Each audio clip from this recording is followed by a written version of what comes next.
Unitarian Church of Worcester, Massachusetts. I'm Sarah Stewart, I'm the minister here. It is wonderful to have all of you with us this morning. I'm leading worship this morning with our interim director of music, Allegra Martin, our assistant director of faith development, Abigail Hannaford-Riccardi, and Olivia Buxton, our broadcast tech. Paul Belanger is volunteering as our storyteller this morning. We are very pleased to have several guest musicians participating in our service, although none of them are really guests. They are all members and friends of this church.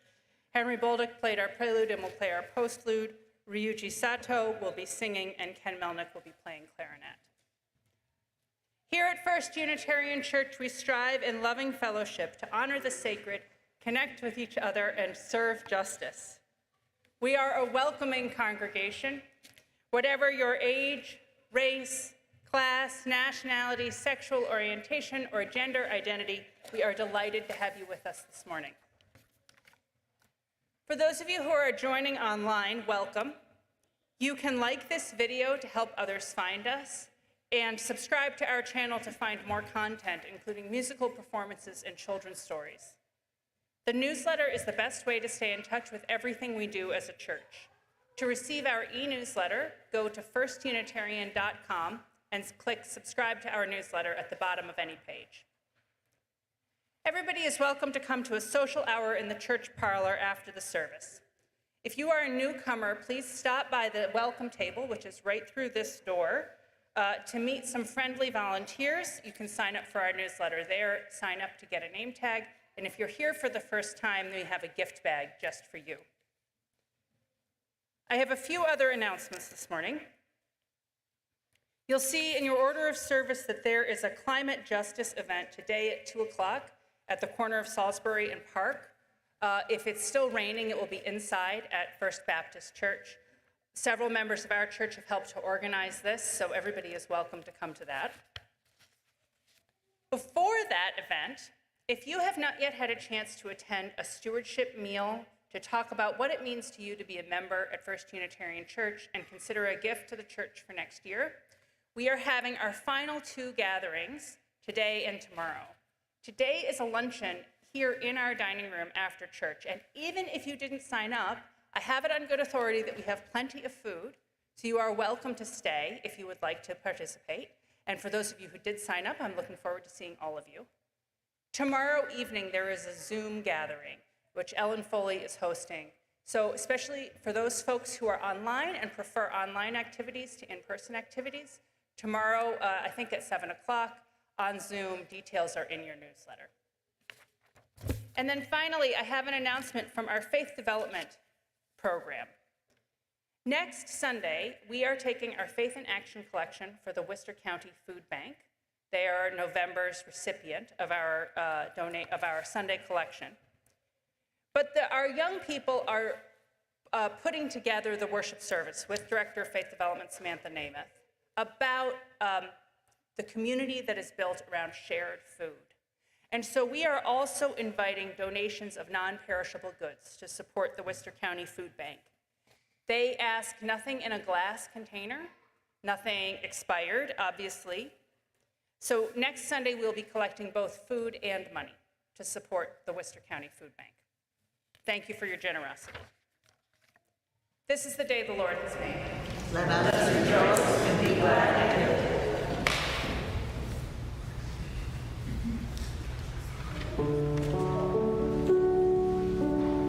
We offer our praise and thanks for the wonders of life, for life-saving scientific advancements, the mountains and canyons, rocks and earth moving in geologic time, wildflowers ripening the hidden forest floor, the miracle of growth that carries humans from infancy to childhood and adulthood, gold and purple light over the mountains, columns of rain falling between the clouds moving across the horizon, holding a newborn baby, the movement and energy of grand cities, the glorious diversity of human self-expression and art and ingenuity, insight into our own souls and interconnectedness, standing on the beach at sunrise, seeing the earth from the sky, giving birth. The aurora borealis, standing on the shores of the Great Lakes, seeing our own children hold their children, glistening rain on asphalt, meditation, and spiritual practice. For these wonders we give thanks. To the interdependent web of all existence, we bow in praise and awe. Amen.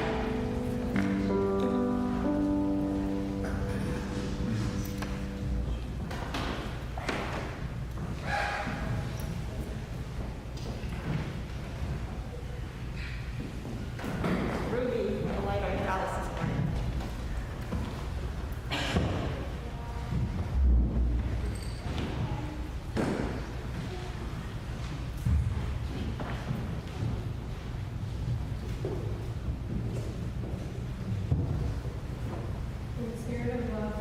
We light this chalice. Please rise in body or spirit to renew the covenant of our church with the words printed in your order of service and appearing on your screen. In the love of truth and in the spirit of Jesus, we unite for the worship of God and the service of all.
Good morning. I think it's a hot mic. Today's Time for All Ages features a story called Zero by Kathryn Otoshi.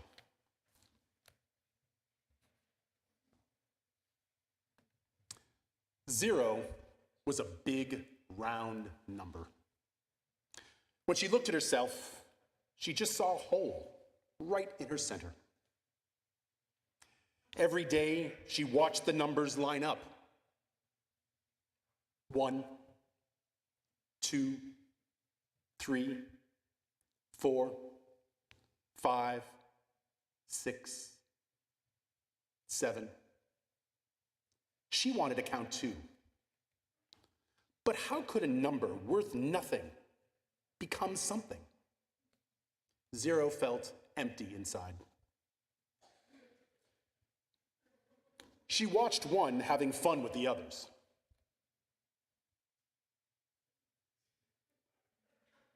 One was solid and strong, with bold strokes and squared corners. 0 was big and round, with no corners at all. If I were like 1, then I could count 2, they thought. So they pushed, pulled, stretched, straightened. They forced and flattened and finally became 0. They sighed. Becoming like 1 was too much of a stretch. 8 and 9 rolled into the scene. If you doubled yourself up, you'd be like me, said 8. So 0 twisted and turned and tried to be 8. Or you could be a 9 with a longer line, said 9. So 0 pinched and puckered to try to be 9. But 0 could only be 0. We're on our way to join the others. Come count with us, they said. 0 felt deflated. 8 and 9 were numbers with value. Of course they'd count. How could they know how 0 felt? 0 had a new thought. If they could impress the numbers, that'd give 0 value. 0 could leap, soar, sizzle and shine, make a grand entrance, and floor them all. So 0 began to roll faster and faster and faster, and 0 leaped, flying, soaring, rocketing, right into 1, who knocked over 2, who fell into 3 and 4, toppling 5 and 6, who crashed into 7 and 8, where they all ended up in a big pile on 9.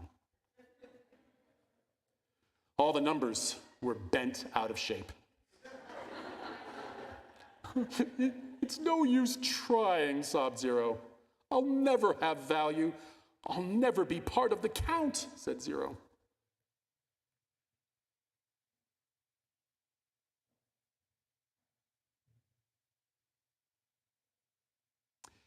It's what's inside that counts most, pointed out 7. 0 looked at themselves. But what if I don't have anything inside? Every number has value, said 7. Be open. You'll find a way. Suddenly, 0 saw themselves in a new light. I'm not empty inside. I'm open. 0 rolled up to the numbers. I've thought of a new way for us to count. Count more, asked 4. Count us in, exclaimed 7. Lead the way, said 1. Everyone counts, the numbers shouted. 0 jumped in. They leaped high, and then they said, here's something new we can try. 0, 1, 2, 3, 4, 5, 6, 7, 8, 9. If we help each other soar, we can count even more. Let's count again, starting with 10, 20, 30, 40, 50, 60, 70, 80, 90, and what's next? 100, 1,000, 10,000, 100,000, 1,000,000. We do count more, they cheered. 0 and the numbers explored and had fun, bringing more value to everyone. And this time, when they looked at themselves, they felt whole, right in the center.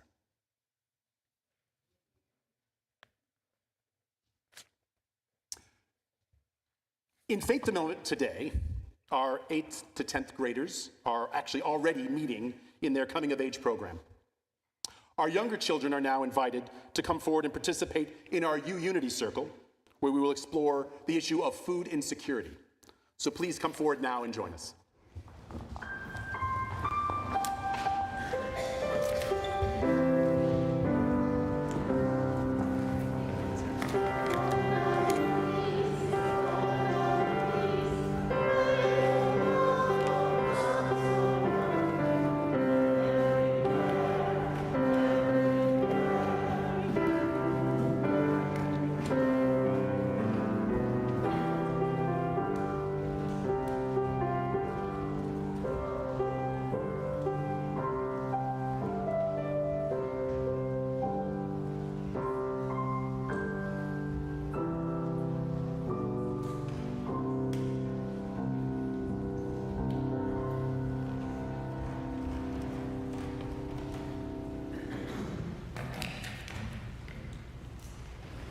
Laura Kirschenbaum will be sharing with us her connection to the church and why she and her family give.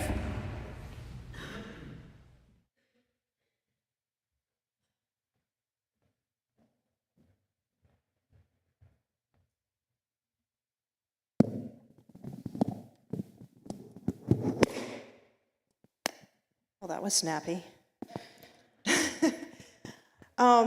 Hello, everybody. My name is Laura Kirschenbaum, and I am currently the vice moderator here at church.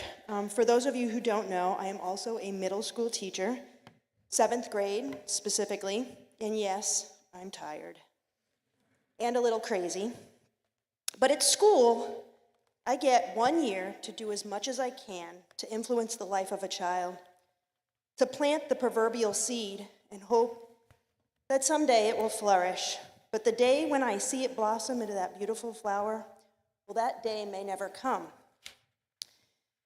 Being a member of this church, however, is an entirely different experience. Here, I get to work with our community to support seed planting within our community. We get to nurture those seeds together through our varied programming, and we get to see our children learn to live their truth, feel our support, and flourish into powerful young beings on this planet who live their lives with purpose. For me, these are the fruits of our labor. I get to be in this community, which has sought to do this for generations and aspires to do this for generations to come. Being a part of this community for me means being a part of a garden that promises to blossom beyond any 1 year, any one generation, or any one lifetime. For me, it is much, much more. So when Shannon and I sit to discuss our pledge each year, we think about this and aspire to help this community to be that so much more in our world. And I encourage you to do the same as well. Thank you for listening, and thank you for being a part of our community.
Please join me in the common prayer printed on the insert, inside the insert in your order of service and appearing on your screen.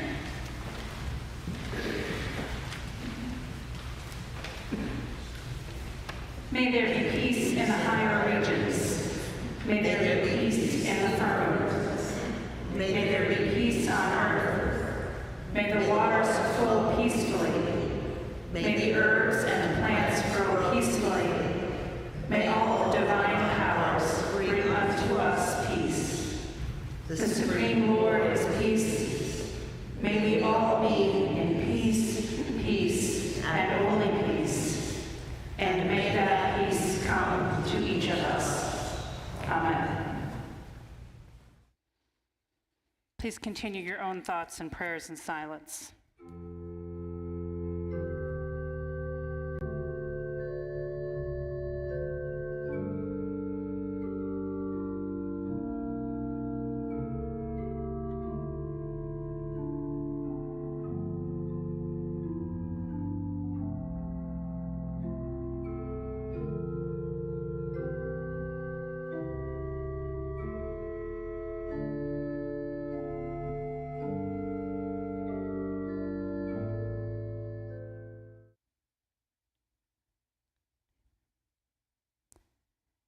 In this time of prayer and meditation, we share the joys and sorrows of our church with one another. We light a candle today in memory of Jim Dolan, who died this past Wednesday following a brief illness. Our prayers for healing and peace are with his partner Elizabeth and his children and stepchildren and their families. A memorial service will be held this Thursday, November 17th at 10 a.m. here in the sanctuary, and all are welcome. We know there are joys and sorrows which go unspoken among us. We reach out to one another in compassion as we say together the prayer of Jesus. Our Father, who art in heaven, hallowed be thy name. Thy kingdom come, thy will be done on earth as it is in heaven. Give us this day our daily bread, and forgive us our trespasses as we forgive those who trespass against us. And lead us not into temptation, but deliver us from evil.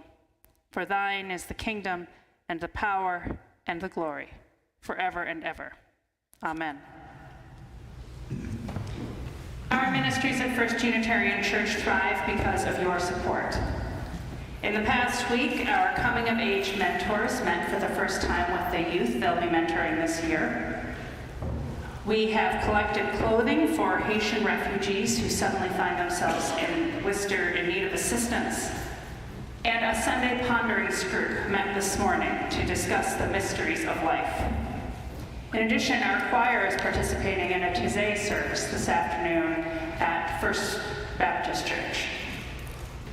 The ushers will receive the morning's offering, or you can scan the QR code in your order of service. For those of you online, you can text the number on your screen or go to firstunitarian.com and click Give online at the top of any page. Everything we do as a church is thanks to your support. I invite your generous contributions for the good work of First Unitarian Church.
Our first reading is from the 42nd Psalm.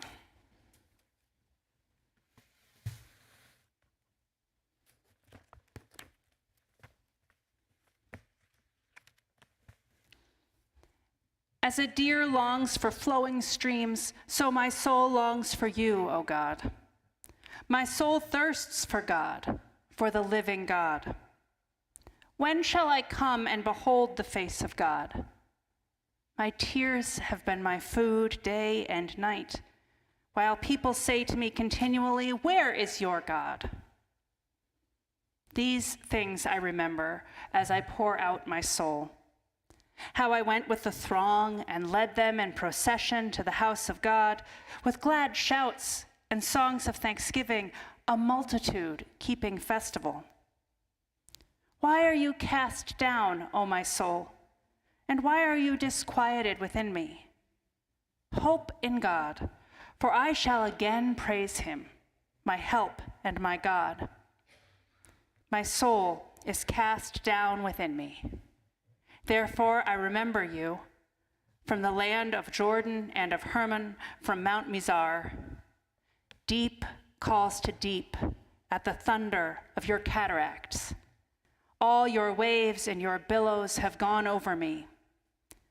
By day the Lord commands his steadfast love, and at night his song is with me, a prayer to the God of my life. Our hymn is number 271 in your gray hymnals, Come Down, O Love Divine. Please rise in body or spirit to sing.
Our second reading is from the essay, The Oversoul, by Ralph Waldo Emerson, 1841. If we consider what happens in conversation, in reveries, in remorse, in times of passion, in surprises, in the instructions of dreams, wherein we see ourselves in masquerade, the droll disguises only magnifying and enhancing a real element and forcing it on our distinct notice. We shall catch many hints that will broaden and lighten into knowledge of the secret of nature. All goes to show that the soul in man is not an organ, but animates and exercises all the organs. It's not a function like the power of memory, of calculation, of comparison, but uses these as hands and feet. It's not a faculty, but a light. It's not the intellect or the will, but the master of the intellect and the will. Is the background of our being in which they lie, an immensity not possessed and that cannot be possessed. From within or from behind, a light shines through us upon these things and makes us aware that we are nothing, but the light is all. A person is the facade of a temple wherein all wisdom and all good abide. What we commonly call human, the eating, drinking, planting, counting person, does not, as we know him, represent himself, but misrepresents himself. Him we do not respect, but the soul, whose organ he is, would he let it appear through his action, would make our knees bend. When it breathes through his intellect, it is genius. When it breathes through his will, it is virtue. When it flows through his affection, it is love.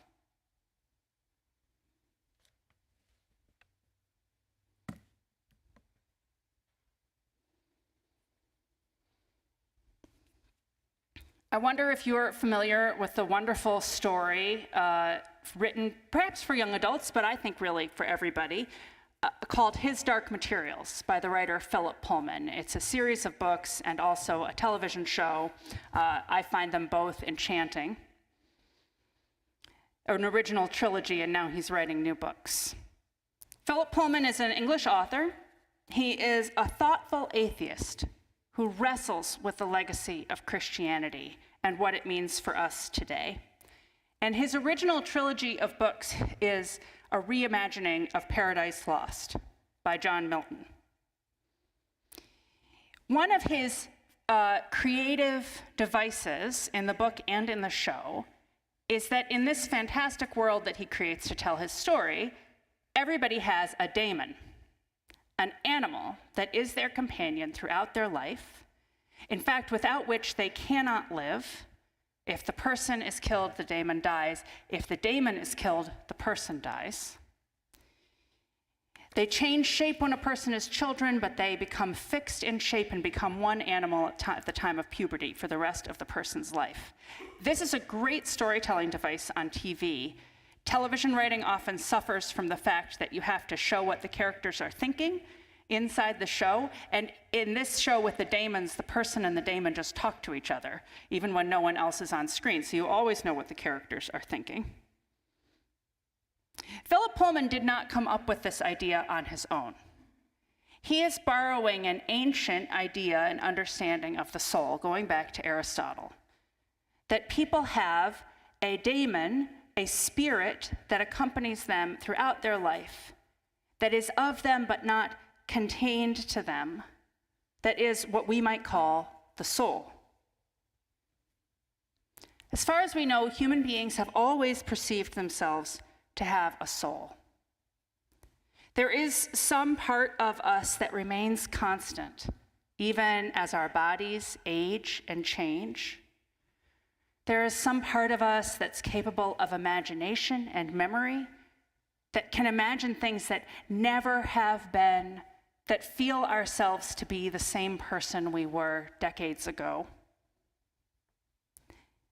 This part of ourselves connects us to other people and connects us at an emotional and visceral level to other people.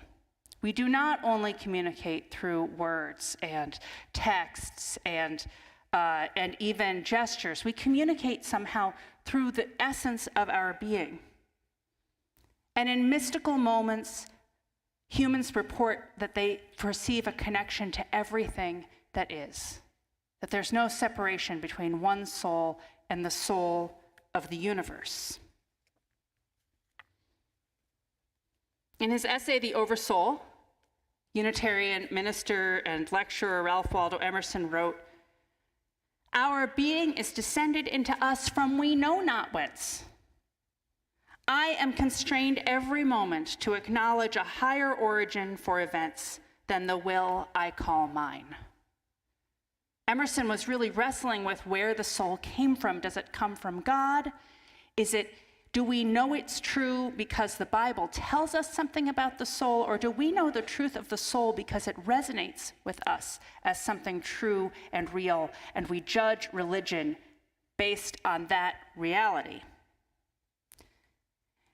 Emerson landed on the idea that our soul comes to us and returns to the oversoul, the unity of all things, the goodness that all religion points toward, that it is where our being comes from and where our being returns to when we die.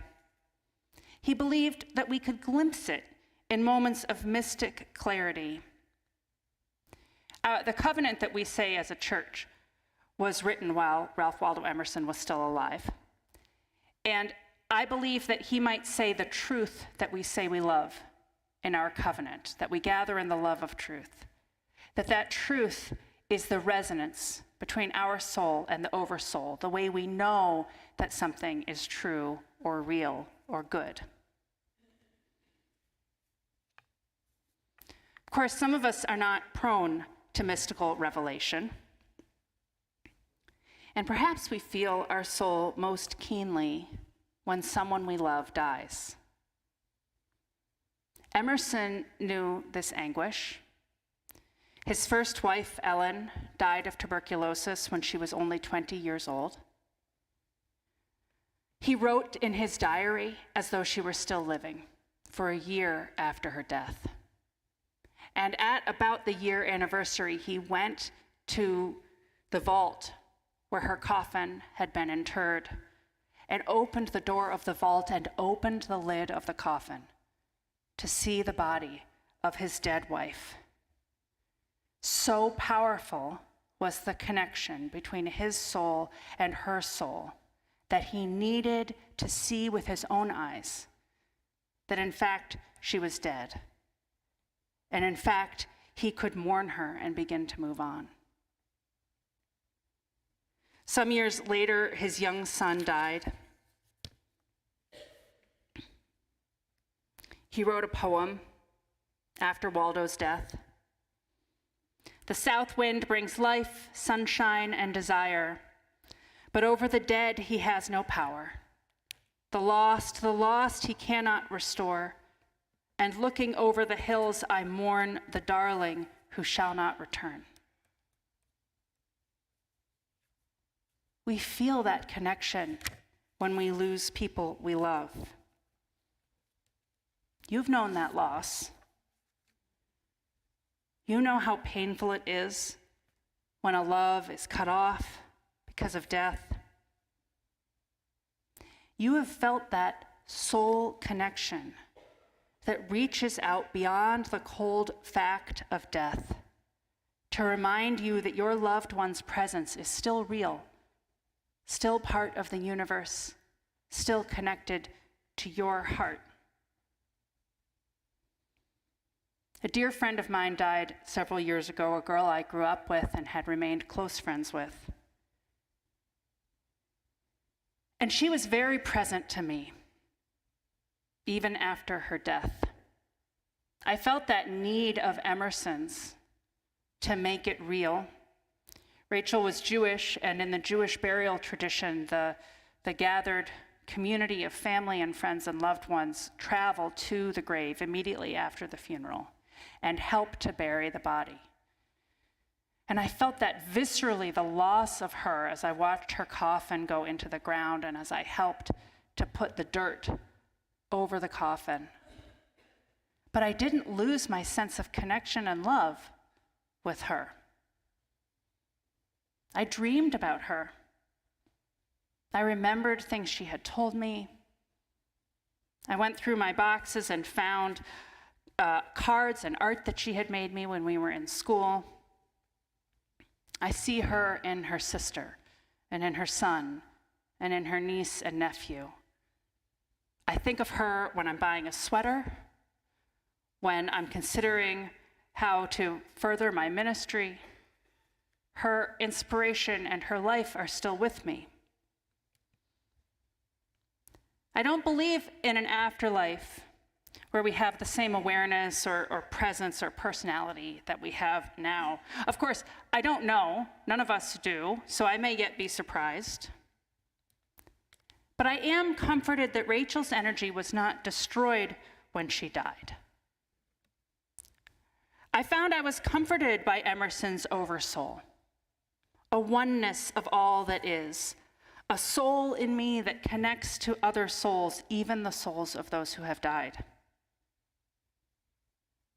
And this affirms what we know from science, that everything is made out of the same molecules, all life is the same carbon chains, even our DNA is shared across species and kingdoms of life.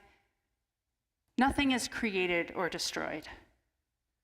And at the spiritual level, too, we are connected, communicating from heart to heart across all the illusions of separateness and distance.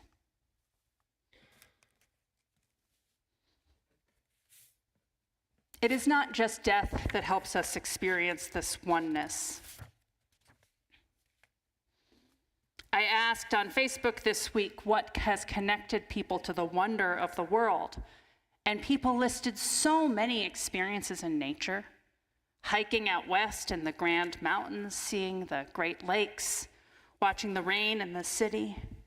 But people also talked about connections between people, about the birth of children and watching children grow, about the amazing diversity of art and cultural expression that we find in cities,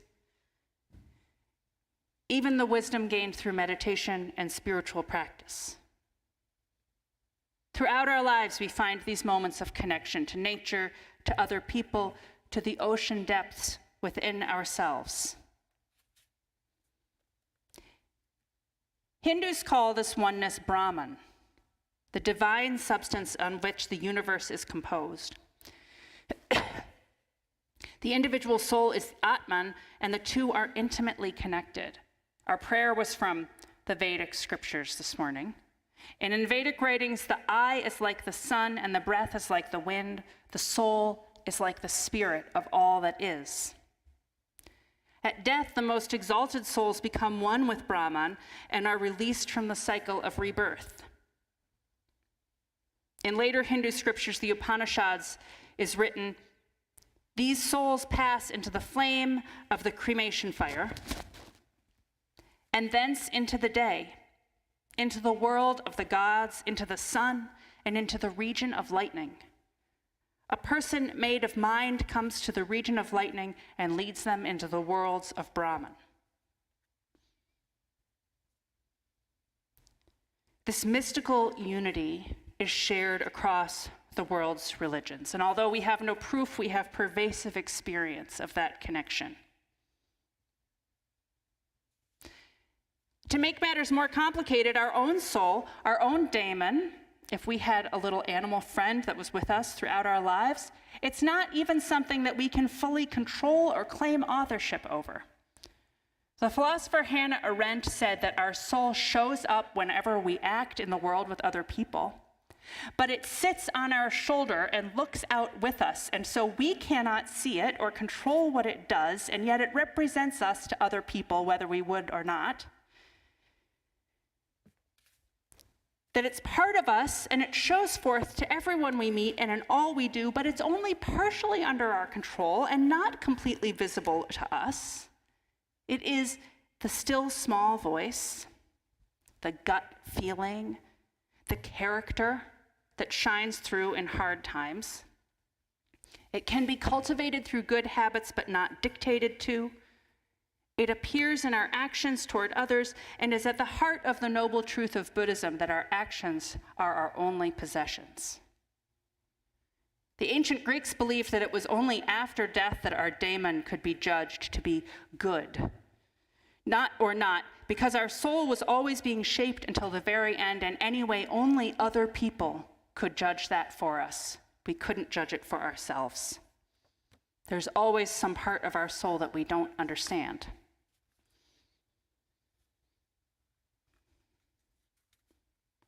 Now, I loved my friend Rachel dearly, everything about her. My regret was that I hadn't told her that I loved her soon enough before she died. But not everyone we mourn is an easy relationship. Another friend of mine from that same period of my life died suddenly a few years ago during the pandemic of an aneurysm. And we had a rockier relationship. He was often critical and distant. I never knew exactly where I stood with him.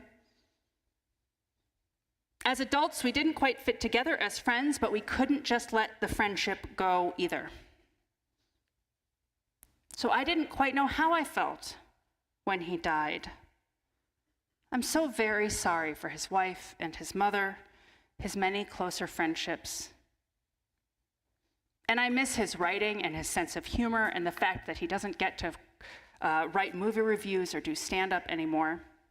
His brilliant mind and his incredible knowledge of movies and pop culture. But if I'm being honest, then if I carry part of his soul with me, part of what I carry is conflict. I carry something uneasy and unsettled. And I imagine that you know this struggle too. Sometimes what we lose when we lose that connection to another person is the chance to make things right. Sometimes we lose the hope of ever getting an apology, of ever being able to make amends.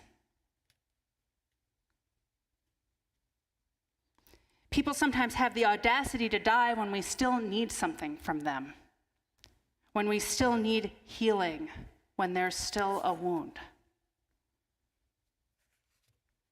And now I have to heal that wound with the universe because my friend is gone. There's no chance of figuring it out with him.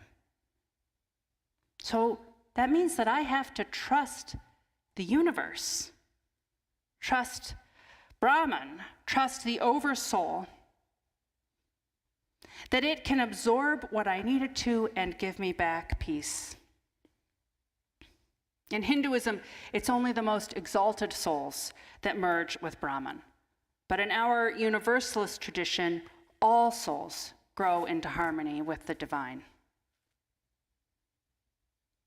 Our Universalism teaches that all souls, the messy and the exalted, the brand new and those weathered by age, the easy and the difficult, are welcomed into the unity of all that is. None are left behind. God is love, old Universalist churches proclaimed, and perhaps this is our spiritual work, to accept that the Oversoul has enough compassion to take all of us, the good and the bad, to heal what could not be healed in life. We give a piece of ourselves to the Oversoul, and we ask that it forgive what we cannot, and that it contain the love we still have to give to those we have lost. We ask that its universal love shows forth in all we do. I love you all. Amen. Our closing hymn is number 34 in your gray hymnals, Though I May Speak with Bravest Fire. Please rise and bow your spirit to sing.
into the world in peace.